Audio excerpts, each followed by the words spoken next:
dasar per orang, nanti kalau sudah disetujui 50 juta. Dan kemudian nanti begitu dapat cair balik ke sini. Jadi kejadian dari kapan Pak? Kejadian ini tadi malam, dulunya ya sudah sedikit-sedikit ya, tadi malam terus berat.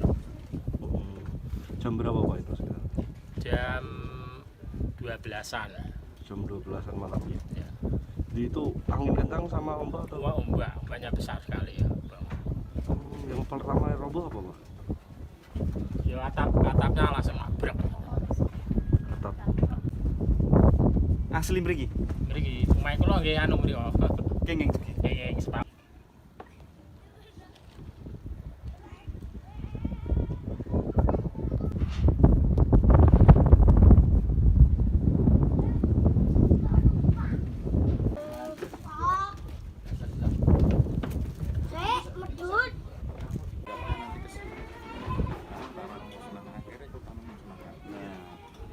Diuruk iki ketinggal kok. Niku kadose mbon. Ini kan pun telepon jenengan mbon.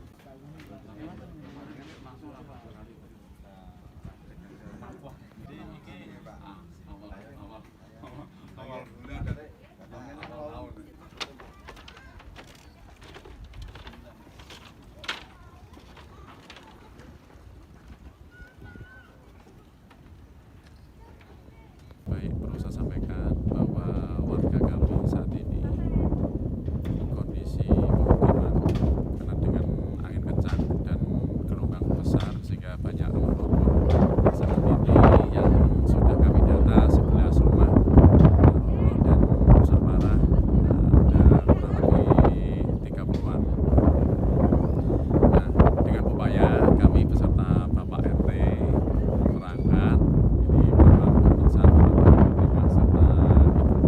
Kasih Tabung Kecamatan Sayung dan juga didampingi oleh BPBD Kabupaten Demak survei langsung yang mana kami berikhtiar upaya bersama untuk mengusulkan kepada Ibu Bupati maupun Bapak Gubernur agar ada penanganan kepada warga kami dengan program pembangunan baru maupun PK pembangunan baru dan peningkatan kualitas rumah yang memang itu menjadi kebutuhan yang sangat mendesak untuk warga kami.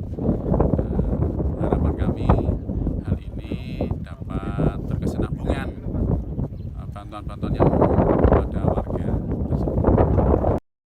Jangan lupa follow, like, dan subscribe sosial media Tribun Jateng.